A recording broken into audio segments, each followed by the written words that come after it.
அசுரர்களின் குருன்னு சொல்லக்கூடிய சுக்கிர பகவானை ராசி அதிபதியாக கொண்ட ரிஷப ராசி அன்பு சொந்தங்களுக்கு வணக்கங்க.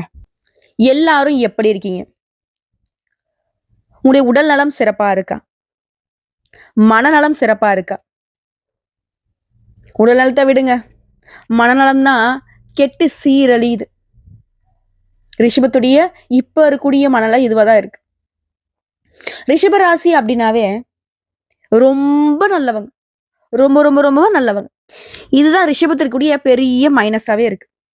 ஏன்னா நல்லவங்க என்னைக்கு நல்லா இருந்திருக்காங்க? ரிஷபம் அப்படின்னாவே நல்ல மனம் படைத்தவங்க.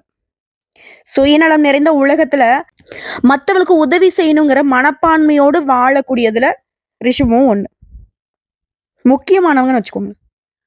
கூட பிறந்தவங்களுடைய முன்னேற்றத்துக்காக பாடுபடக்கூடியவங்க. கூட பிறந்தவங்க நல்லா இருந்துட்டா போதும்பா, அவங்க நல்லா வாழ்ந்தா போதும், அதை பார்த்தாவே நமக்கு ஒரு திருப்தி. பார்த்துக்கலாம், நமக்கு கடவுள் ஏதாவது ஒரு வழி காட்டுவான். இதுதான் ரிஷபத்துடைய வாழ்க்கை நிலை. ஆண்களுக்கும் சரி பெண்களுக்கும் சரி, சின்னவங்களோ பெரியவங்களோ, ரிஷபராசி சாகுற வரைக்கும் இதை தான் ஃபாலோ பண்ணுவீங்க. இல்லைன்னு உங்களால மறுக்க முடியுமா? ஆனா எல்லாரும் சொல்றாங்க இல்லையா, நல்லது பண்ணா நமக்கும் நல்லது நடக்கும் இல்லையா? ஏமா நீயே சொல்லியிருக்கிறமா? ஆமாங்க, நான் இல்லைன்னு சொல்ல. நல்லது செய்தால் நல்லது வரும்ன்றது நிதர்சனமான உண்மை. இன்னைக்கு உங்களுக்கு கஷ்டங்கள் வரலாம், கவலைகள் வரலாம், துரோகங்கள் வரலாம். ஆனா தெய்வம் பார்த்துக்கிட்டே இருக்கு. உங்க நல்ல மனசுக்கு ஒரு இடத்த கண்டிப்பா கொடுக்கும். என்னம்மா எங்க சொல்ற? கடைசியில 6 அடியா? இல்லைங்க, அப்படிலாம் நினைச்சிடாதீங்க. அப்படி கெட்டது செஞ்சவங்க கோபுரத்துக்கும் நல்லது செஞ்சவங்க அடிப்பதாலத்துக்கு போகணுன்ற அவசியமே கிடையாது. அப்புறம் தெய்வம் எதுக்கு? நீங்களே நிறைய உணர்ந்திருக்கீங்க வாழ்க்கையில. எப்பேற்பட்ட கஷ்ட காலத்திலுமே அதுல தப்பிச்சுலாம் வந்திருக்கீங்க. இல்லைன்னு உங்களால மறுக்க முடியுமா? உடைய நல்ல மனசுக்கு நல்லது நடக்கும். சோதனைகள் மட்டும்தான் இப்போ இருக்கிறது, அதெல்லாம் நிரந்தரமா இருக்காது. சரிங்களா? ஆனா ரிஷபம் எல்லாருக்கும் உதவி பண்ணும். கூட பிறந்தவங்களோ தெரிஞ்சவங்களோ தெரியாதவங்களோ எல்லாருக்கும் உதவி பண்ணது இல்லையா? ஆனா ரிஷபத்துக்கு யாராவது உதவி பண்ணுவாங்களா அப்படின்னு கேட்டாக்க சத்தியமா நான் ஊன்னு சொல்ல மாட்டேன். ஏன்னா ரிஷபத்திற்கு இது நாள் வரைக்கும், இப்பயும் சரி இனி வரக்கூடிய காலங்கள்லயும் சரி, ரிஷபத்திற்கு உதவி செய்யறதுக்கு யாரும் வர மாட்டாங்க. இது நிதர்சனமான உண்மை. ரிஷபத்திற்கு உதவினாக்க அந்த தெய்வம் மட்டும்தான். ஸோ தெய்வத்தை மட்டும்தான் நீ நம்பி ஆகணும், வேற வழியே இல்லை. சரிங்களா? இப்படி இருக்கக்கூடிய நிலையில ரிஷபத்திற்கு எதிர்பார்ப்பு என்ன தெரியுமா? ஏதாவது ஒரு நாள் ஏதாவது ஒரு வாழ்க்கையில அதிசயம் நிகழாதா? என் வாழ்க்கை நல்ல வகையில மாறாதா? இப்ப இருக்கக்கூடிய நிலைய பார்த்தாக்க எல்லாரும் என்ன ஒதுக்குறத பார்த்தாக்க எங்கேயாச்சும் போயிடலாம் போல இருக்கு, என் வாழ்க்கைய முடிச்சுக்கலாம் போல இருக்குன்னு கூட ரிஷபம் யோசிப்பீங்க.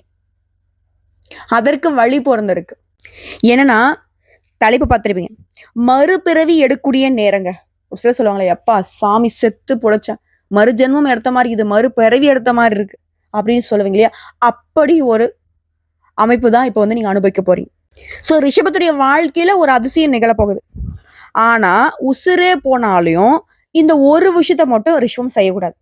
அது என்னங்கிறத தெளிவா பார்த்து மனசுல பதிய வச்சுக்கிட்டாலையும் சரி, இல்ல நீங்க குறிச்சு வச்சுக்கிட்டாலையும் சரி, இதை மட்டும் எக்காரணத்தை கொண்டு செய்யவே செய்யாதீங்க. அது இந்த ஜூன் மாதத்துல இருந்து உங்க வாழ்க்கையில அதிசயம் நிகழப்போகுது. நீங்க தெய்வத்துக்கிட்ட தினம் தினம் கேட்ட விஷயம் என்ன? எப்படியாச்சும் என் வாழ்க்கையை சரி பண்ணி கொடு கடவுளேன்னு கேட்டீங்க இல்லையா? அந்த எப்படியோங்கிறது இந்த ஜூன் மாதத்துல நிகழப்போகுது. அது என்னங்கிறத இப்ப தெளிவா பார்க்கலாமா? இப்போ ரிஷப ராசியை பொறுத்த வரைக்கும் உங்களுக்கு அதிர்ஷ்டம் தரக்கூடிய தெய்வம் யார் தெரியுங்களா? சிவபெருமான். அவரை வணங்கி இந்த பதிவை தொடங்கலாங்க. விதி என்னும் வினையால் வீழ்ந்தாலும் மதி என்னும் சிவத்தால் எழுந்திடுங்க. சிவ சிவ ஓம் நமக் சிவாய. இந்த வீடியோ பதிவு பார்க்கக்கூடிய இந்த தருணத்துல ரிஷப ராசிக்காரங்களே இந்த மந்திர சொல்ல ஒரு 3 முறை உச்சரிங்க. உங்க மனசு முழுக்க அன்பே சிவமாக அந்த சிவபெருமான் எழுந்தருள்வார். ஒரு தெளிவை கொடுப்பார். அதோட நான் இருக்கேன் அப்படிங்கிற ஒரு தெம்பையும் ஏற்படுத்துவார். இந்த நேரத்துல சிவபெருமான் கிட்ட நீங்க வைக்க வேண்டிய வேண்டுதல் என்னவா இருக்கும் தெரியுமா? பலன் பார்த்து உன்னை வணங்கவில்லை சிவமே, உன்னை பார்த்த கணமே மகிழ்ச்சி ஆடுது என் மனமே, சிவ சிவ சிவபெருமானே அப்படின்னு உங்க மனச சிவபெருமான் கிட்ட ஒப்படைச்சிருங்க. மத்ததை அவர் பார்த்துப்பார். படைத்த பிரம்மனுக்கு தெரியாது. உங்க தலையில என்ன கிறுக்கி இருந்தாலும் அது சிவபெருமான் நினைச்சாக்க மாத்தி எழுதிடுவாருன்னு. உருவாக்கவும் தெரியும் அழிக்கவும் தெரியும்னு சொல்லக்கூடிய சிவபெருமான் கிட்ட நீயே துணை சிவனேன்னு போய் நிக்கிறப்போ உங்க வாழ்க்கை எப்படிங்க மாறாம இருக்கும்? சிவனை நோக்கி நீங்க ஒரு படி எட்டு வச்சா அந்த சிவபெருமான் உங்களை நோக்கி 1000 படிகள் எட்டு வச்சு வருவார். நமக்கும் இறைவனுக்கும் தூரம் அதிகமா இருக்கலாம். ஆனா அவர் நினைச்சா துரும்ப அளவு கூட தூரம் இருக்காது. சோ அந்த வகையில ஈசனை தொழுது இந்த பதிவை நான் தொடங்குறேன். ரிஷபராசி அன்பு சொந்தங்களுக்கு அந்த சிவபெருமானுடைய பரிபூர்ண அருள் கிடைக்கட்டும். இனி நடக்கிறது எல்லாமே நல்லதாவே நடக்கட்டும். வாழ்த்துக்கள்ங்க. இப்ப பதிவுக்குள்ள போகலாம். இப்போ இந்த ஜூன் மாதம்ங்கிறது ரிஷப ராசிகளுக்கு பணம், குடும்பம் எல்லாமே சூப்பரா இருக்க போகுது. ஆனா ஒரு விஷயத்துல மட்டும் கவனமா இருக்கணும். சரிங்களா? முதல்ல இப்ப ரிஷபம் யோசிக்கிறது என்னக்கா, ஃபர்ஸ்ட் அந்த கவனமா இருக்கக்கூடிய விஷயத்த சொல்லிட்டேன். அதை நாங்க பதிவு பண்ணிக்கிறோம். உங்க ராசிக்கு 12ஆம் இடத்துல சுக்கிரன் இருக்காருங்க. இதனால எதிர்பாலின உறவுல கண்ணியமா இருக்கணும். ரிஷபராசி ஆண்களா, பெண்கள் கிட்ட கவனமா இருங்க. கண்ணியமா நடந்துக்கோங்க. இதோட ரிஷபராசி பெண்களா இருக்கீங்க அப்படின்னாக்கா ஆண்கள் கிட்ட கவனமா இருங்க. நீங்களுமே உங்களுக்கு என்ன தோணுதோ அதை வெளிப்படையா பேசி பழகுங்க. இல்ல அவங்க தப்பா நினைப்பாங்க, அந்த மாதிரி எந்த ஒரு இதுவுமே தேவையில்லை. அது எப்பேற்பட்ட உறவா இருக்கட்டும், கூட பிறந்தவங்களா, அப்பா அம்மாவா, எந்த உறவு ஆண் உறவா இருந்தாலும் சரி, உங்க மனசுல இருக்கிறத வெளிப்படையா பேசுங்க. முடியும்னா முடியும், முடியாதுன்னா முடியாது. சரிங்களா? இது மட்டும் தான் உங்களை காப்பாத்தும். இதை மட்டும் கரெக்டா வச்சுட்டீங்கன்னா அப்படின்னா நல்லதே நடக்கும். அதே போல ராசிக்கு 10ஆம் இடத்துல ராகு இருக்கிறார். உத்தியோகத்துல ஒரு நெருக்கடி இருந்துகிட்டே இருக்கும். நான் வேலைக்கெல்லாம் போல, வீட்டுல இருக்கேன், நான் ஹவுஸ் ஒய்ஃப், இல்லம்மா நான் சொந்தமா தொழில் செய்யறேன். சரி, யார வேணா இருங்க, என்ன தொழில் வேணா செய்யுங்க, இல்ல வேலைக்கே போக வீட்டுல இருந்தாலும் சரி, ஒரு மாதிரி நெருக்கடி இருக்கும். குடும்பத்துல இருக்கீங்களா, யார்ட்டையும் வாக்குவாதம் பண்ணாதீங்க. வேலை இருக்கீங்களா, உயர் அதிகாரிகிட்ட வாக்குவாதம் பண்ணாதீங்க. இல்ல நீங்க தொழில் பண்றீங்களா, கஸ்டமர்ஸ் கிட்ட வாக்குவாதம் பண்ணாதீங்க. அனுசரிச்சு பொறுமையா நடந்துக்கிட்டீங்கன்னா சூப்பர். உங்களுக்கும் நல்லது, உங்க சுத்தி இருக்கிறவங்களுக்கும் நல்லது. இது மட்டும்தாங்க நீ கவனமா இருக்கக்கூடிய இடம். சொல்லிட்டேனா? இது உங்களுக்கு ஃபர்ஸ்ட் தெரிஞ்சிருச்சா? இப்போ இந்த ஜூன் மாதத்துல எந்தெந்த கிரகங்கள் எங்கெங்க இருக்காங்க? ஏன்னா நம்மளுடைய நல்லதுக்கும் கெட்டதுக்கும் பொறுப்பாளிகளே அந்த 9 நவகிரகங்கள் தான். இதோட இந்த மாதத்துல எந்தெந்த கிரகங்கள் மாற்றம் ஆகுறாங்க, அதை பொறுத்து நமக்கு எந்த மாதிரியான நல்ல பலன்கள் கிடைக்க போகுது. என்னம்மா எடுத்த உடனே சொல்ற, அப்ப உங்களுக்கு நல்லதே நடக்கும்னு சொல்றியா? ஆமாங்க, நல்லதான் நடக்க போகுது. நான் தான் முன்னாடியே சொல்லிட்டேன் இல்லையா? ஒரு மனுஷனுக்கு என்னென்ன தேவை? பணம், குடும்பம், இது ரெண்டுமே சூப்பரா இருக்குல்ல. மத்ததெல்லாம் அழகா சமாளிச்சிடலாம். அந்த வகையில ரிஷப ராசி கார்த்திகை நட்சத்திரம் 2ஆம் பாதம், 3ஆம் பாதம், 4ஆம் பாதம், ரோகிணி நட்சத்திரம், மிருகசீரிடம் நட்சத்திரம் 1ஆம் பாதம், 2ஆம் பாதம். சோ உங்க எல்லாருக்குமே இந்த பலன்கள் பொது பலன்களாக பொருத்தமாகும். சோ ரிஷப ராசியில கிரக நிலைன்னு பார்த்தோம்னா, ராசியில நவகிரகங்களின் முதல்வன் மற்றும் நவகிரகங்களுடைய இளவரசன் சொல்லக்கூடிய சூரிய பகவான், புதன் பகவான், இவங்க 2 பேரும் கூட்டணியில உட்கார்ந்துருக்காங்க. அடுத்த தன வாக்கு குடும்பஸ்தானத்தை பொறுத்த வரைக்கும் தேவர்கள்ட்ட எல்லாம் குருவாக இருக்கக்கூடிய குரு பகவான் உட்கார்ந்துருக்காரு. அடுத்த தைரிய வீரியஸ்தானத்தை பொறுத்த வரைக்கும் ஒருத்தங்க அழகா இருக்காங்கனாக்க, ஒருத்தங்க நல்லா ஜாலியா இருக்காங்க அப்படின்னாக்க, ஒருத்தங்க நல்ல செல்வ செழிப்போட இருக்காங்க அப்படின்னாக்க, அதற்கு காரணகர்த்தாவா இருக்கக்கூடிய சந்திர பகவான், அதே போல நலபலத்தோட வாழ்றதுக்கு செவ்வாய் பகவான், இவங்க 2 பேரும் கூட்டணியில தைரிய வீரியஸ்தானத்தை உட்கார்ந்துருக்காங்க. அதே போல சுகஸ்தானத்தை பொறுத்த கேது பகவானும், தொழில்ஸ்தானத்தை பொறுத்த வரைக்கும் சனீஸ்வர பகவானும், அவருடைய ராகு பகவானும் கூட்டணியில. அடுத்த அயன சயன போகஸ்தானத்தை பொறுத்த வரைக்கும் சுக்கிர பகவானும், உங்களுடைய அதிபதி இந்த இடத்துல உட்கார்ந்துருக்காரு. சோ இப்படி நவகரங்கள் வளம் வரும்போது இந்த மாதத்துல கிரக மாற்றம்ங்கிறது ஃபர்ஸ்ட் 2/6/2025 அன்னைக்கு புதன் பகவான் ராசியிலிருந்து தன வாக்கு குடும்பஸ்தானத்துக்கு மாறாரு. அடுத்த 2வது 8/6/2025 அன்னைக்கு செவ்வாய் பகவான் தைரிய வீரிய ஸ்தானத்திலிருந்து சுகஸ்தானத்துக்கு மாறாரு. 3வது 14/6/2025 அன்னைக்கு சூரிய பகவான் ராசியிலிருந்து தன வாக்கு குடும்பஸ்தானத்துக்கு மாறாரு.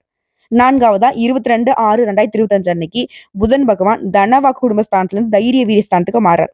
இதை தாண்டி கடைசியா 5வதா 29/6/2025 அன்னைக்கு சுக்கிர பகவான் அயன சயன போகஸ்தானத்துல இருந்து உங்க ராசிக்கு மாறாருங்க. சோ கிரகத்துடைய அமைப்பு, கிரக மாற்றம், இதை தொடர்ந்து எந்த ஒரு விஷயத்தையுமே திறமையாக செய்து பாராட்டுகளை பெறக்கூடிய, மதிப்பும் மரியாதையும் பெறக்கூடிய ரிஷப ராசிக்கு நீங்க நேரத்துடைய மதிப்பை அறிந்தவங்க. சோ இந்த மாதம்ங்கிறத திட்டமிட்டு செய்யக்கூடிய காரியங்கள் எல்லாமே வெற்றி பெறும். உணர்ச்சி வசப்படாம நிதானமா எதையுமே செய்யறது நல்லது. எதுலுமே எச்சரிக்கையாகவும் இருக்கணும். இதுவும் நமக்கு நல்லது. இதோட எது செய்தாலும் சரி, கொஞ்சம் கூடுதலா முயற்சி பண்ற மாதிரி இருக்கும். ஓகேங்களா? அடுத்த பயணங்கள் ஏற்படும். அனைத்து தடைகளுமே அகல போகுது. அடுத்த தொழில் ரீதியா, வியாபார ரீதியா இது தொடர்பா கொஞ்சம் அலைச்சல் இருக்கும். அதே போல உங்ககிட்ட வேலை பார்க்குறாங்களே பணியாட்கள், அவங்களுடைய செயல்பாடுகள் உங்களுக்கு கோபத்தை தூண்டும்படியே இருக்கலாம். ஆனா கோவப்படாம அந்த இடத்துல அனுசரிச்சு நடந்துக்கோங்க. அவங்களுக்கு புரிய வைக்கிறதுக்கு ட்ரை பண்ணுங்க. இருந்தாலும் எதை செய்தாலும் சரிங்க, தொழில் பண்ணுங்க, உத்தியோகம் பண்ணுங்க, இல்ல வீட்டுல இருங்க, என்ன பண்ணாலும் சரி, நீங்க யாராக இருந்தாலும் சரி, 6 வயதுல இருந்து 60 வயது வரைக்கும். 6 வயது பிள்ளைக்கு என்னமா தெரியும்? ஒரு பேச்சுக்கு சொல்றேன். கவனமா இருக்கிறது நல்லது. லாபம் அதிகரிக்கும். எதிர்பார்த்த பண உதவி கிடைக்கும். இது உத்தியோக பணிகள் இருக்கீங்க. தனியார் துறையோ, அரசாங்கத்துறையோ, ஆண்களோ, பெண்களோ. கொஞ்சம் கூடுதல் பணி சுமை இருக்கும். இதனால கொஞ்சம் அதிகமாவே உழைக்க வேண்டியிருக்கும். நேரம் காலம் பார்க்காம. இதை அடுத்து நெருப்பு மற்றும் ஆயுதங்களை பயன்படுத்துறப்போ கவனமா இருக்கிறது நல்லது. இதோட குடும்பத்தை பொறுத்தவரைக்கும் மன நிறைவு ஏற்படும். ஏன்னா, மன நிறைவு தரக்கூடிய வகையில தான் வீட்ல இனி எல்லாமே நல்லதாவே நடக்கும். அடுத்த குடும்ப வாழ்க்கையை பொறுத்தவரைக்கும் வாழ்க்கை துணையால நன்மைகள் உண்டாகும். குழந்தைகளுக்காக கொஞ்சம் அதிகமாவே பாடுபடுவீங்க. அவங்களுடைய எதிர்காலத்துக்காக சேமிக்கவும் தொடங்குவீங்க. விருந்தினருடைய வருகை இருக்கும்.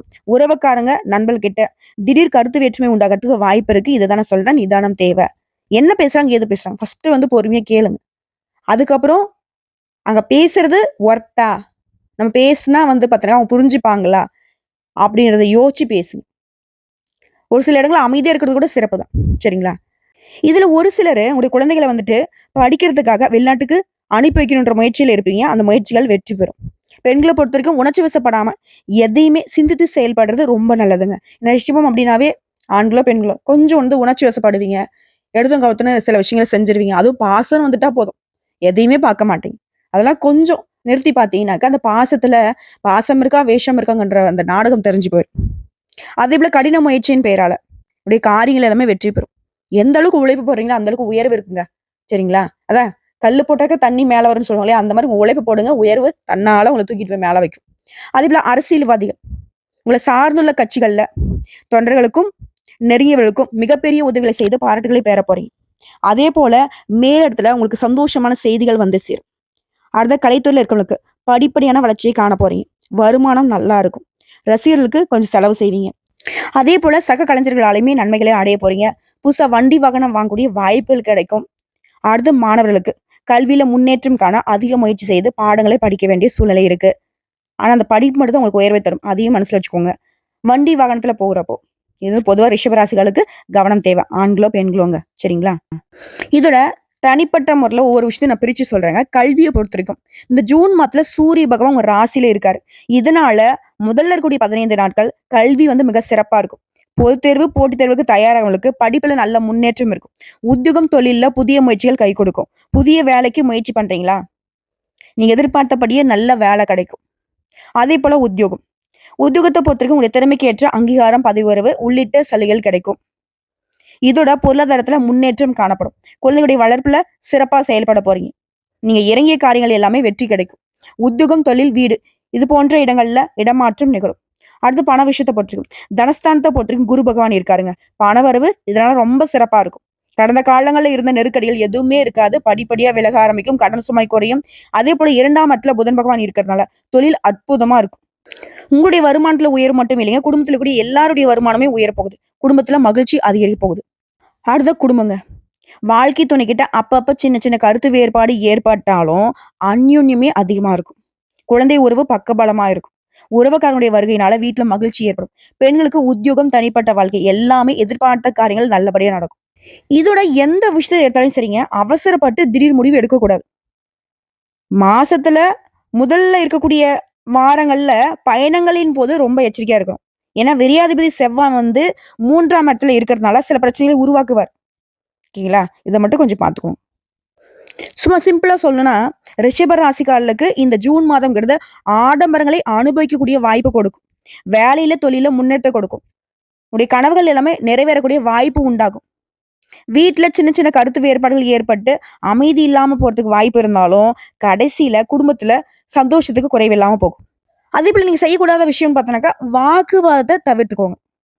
இப்போ வரைக்கும் பார்த்தது, ரிஷப ராசிக்காரர்களுக்கு இந்த ஜூன் மாதம் அப்படிங்கிறது எந்த அளவுக்கு சிறப்பான மாதம்ங்கிறத பொதுவா பார்த்துட்டோம். இப்ப தனிப்பட்ட முறையில ரிஷப ராசியில கூட ஒவ்வொரு நட்சத்திரத்துக்குமே இந்த ஜூன் மாதம் எப்படிப்பட்ட மாதமா இருக்க போகுது.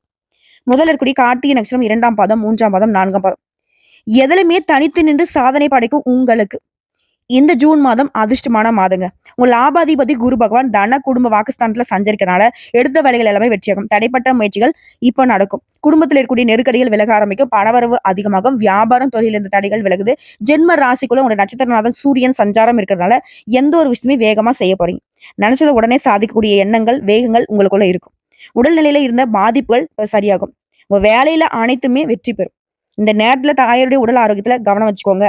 அதே மாதிரி தாயார்கிட்ட உங்களுக்கு இருக்கக்கூடிய சங்கடங்களுமே விலக போகுது. அடுத்த ஜீவனஸ்தானத்தை பொறுத்த வரைக்கும் ராகு சனி சஞ்சரிப்பு இருக்கிறதுனால செய்து வரக்கூடிய தொழில் மீது அதிக அக்கறை தேவை. உத்தியோகத்துல சிலருக்கு பிரச்சனை ஏற்படுறதுக்கு வாய்ப்பு இருக்கு. வேலையில கவனம் செலுத்துறது ரொம்ப அவசியங்க. நியாயமா செயல்படுவது உங்களுக்கு நல்லது. ஒரு சிலருக்கு எதிர்பார்த்த இடமாற்றம் ஏற்படும். மாணவர்களை பொறுத்த வரைக்கும் படிப்பின் மீதான அக்கறையில மாற்றம் உண்டாகுது. நண்பர்களால முன்னேற்றத்தில் இருந்த தடை படிப்படியா குறைய போகுது. செவ்வாய் பகவான் 3ஆம் இடத்துல சஞ்சரிக்கிறதுனால நீச்சமாகியும் இருக்கிறதுனால முன்னேற்றமான பலன்களை அவரால் கொடுக்க முடியாது. இதுவே ஜூன் மாதம் 8 முதல் 4ஆம் இடத்துல சஞ்சரிக்கக்கூடிய கேதுவினால அவர் கூடவே செவ்வாயும் இணைவதனால உடல்நிலையில சங்கடங்களை அதிகரிக்கிறதுக்கு வாய்ப்பு இருக்கு. அதனால ஆரோக்கியத்துல எப்பவுமே அக்கறை வச்சுக்கோங்க. அரசியல்வாதிகள் ரொம்ப எச்சரிக்கையா இருக்கணும். வீண் பேச்சால சிலருக்கு சங்கடங்கள் உண்டாகிறதுக்கு வாய்ப்பு இருக்கு. நெருக்கடி ஏற்படுறதுக்கு வாய்ப்பு இருக்கு. சிலருக்கு ஏன் பதவியே கூட பறி போகலாம். சோ உஷாரா இருங்க. அடுத்து பெண்களை பொறுத்திருக்கும் குடும்பத்தில் நிம்மதி உண்டாகுது. இப்ப முழுக்க முழுக்க தெரிஞ்சுக்க வேண்டியதுனாக்கா பேச்சுல தாங்க ரொம்ப நிதானம் தேவை. பேச்சை மட்டும் கையால கத்துக்கிட்டா ரிஷபத்திற்கு தொல்லைகள் கிடையாது. சோ உங்களை பொறுத்தவரைக்கும் சந்திராஷ்டமம் ஜூன் மாதம் 11, 12 இந்த 2 நாட்கள் எங்கும் கவனம், எதிலும் கவனம். இதுவே அதிர்ஷ்டம் தரக்கூடிய நாட்கள். ஜூன் 1, 6, 10 இந்த 3 நாட்கள் உங்களுடைய சுபகாரியங்களை தொடக்கத்துக்கு பயன்படுத்துங்க. நல்லதே நடக்கும். அதே போல நீங்க செய்ய வேண்டிய பரிகாரம் ஏகாம்பரேஸ்வரரை அனுதினமும் வழிபாடு செய்ய வளம் கூடும், நலம் உண்டாகும். அடுத்து ரோகிணி நட்சத்திரம். தெளிவான சிந்தனையோடு திட்டமிட்டு செயல்பட்டு முன்னேற்றத்தை அடையக்கூடிய உங்களுக்கு இந்த மாதம் யோகமான மாதம். 2ஆம் இடத்துல சஞ்சரிக்கக்கூடிய குரு உங்க வாழ்க்கையில முன்னேற்றத்தை கொடுக்கிறாரு. வியாபாரத்துல இருக்கக்கூடிய பிரச்சனைகளுக்கு முடிவு கொடுக்கிறாரு. தொழில இருந்த போட்டிகள் விலகுது. உத்தியோகத்துல இருந்த மறைமுக எதிர்ப்புகள் இப்ப இல்லாமல் போகும். உடல்நிலை சீராகுது. இழுபறை கடந்த கோர்ட்டு கேஸ் வழக்குகள் உங்களுக்கு சாதகமா முடியும். உங்களுக்கு எதிராக செயல்பட்டவங்க இப்ப அவங்களுடைய செயல்பாடுகளை முறியடிக்க போறீங்க. புதிய தொழில் தொடங்கக்கூடிய முயற்சிகள்ல இப்போ உங்களுக்குரிய வாய்ப்பு அமையும். வேலைக்காக முயற்சி செய்றவங்களுக்கு உங்களுக்கு தகுதிக்கேற்ற வேலை கிடைக்கும். அதே மாதிரி 10ஆம் இட சனி பகவானுக்கும் ராகு பகவானுக்கும் குருவின் பார்வை கிடைக்கிறதுனால தொழில இருந்த நெருக்கடிகள் இப்ப இல்லாமல் போகும். மாணவர்களை பொறுத்திருக்கும் இந்த காலகட்டத்துல படிப்புல கூடுதல் கவனம் செலுத்துறது நல்லது. இதோட வீண் சிந்தனைகளும் தவறான பழக்க வழக்கங்களும் இந்த நேரத்துல உங்களுடைய முன்னேற்ற பாதையில இருந்து இடத்தை மாத்தலாம். இதனால உஷாரா இருந்துக்கோங்க. ராசிக்குள்ள சஞ்சாரம் பண்ணக்கூடிய சூரியன் உங்களை வேகமா செயல்பட வைக்கிறாரு. இதனால உடல்நிலையில பாதிப்பு ஏற்படுறதுக்கும் வாய்ப்பு இருக்கு. இதனால எச்சரிக்கையா செயல்படணும்.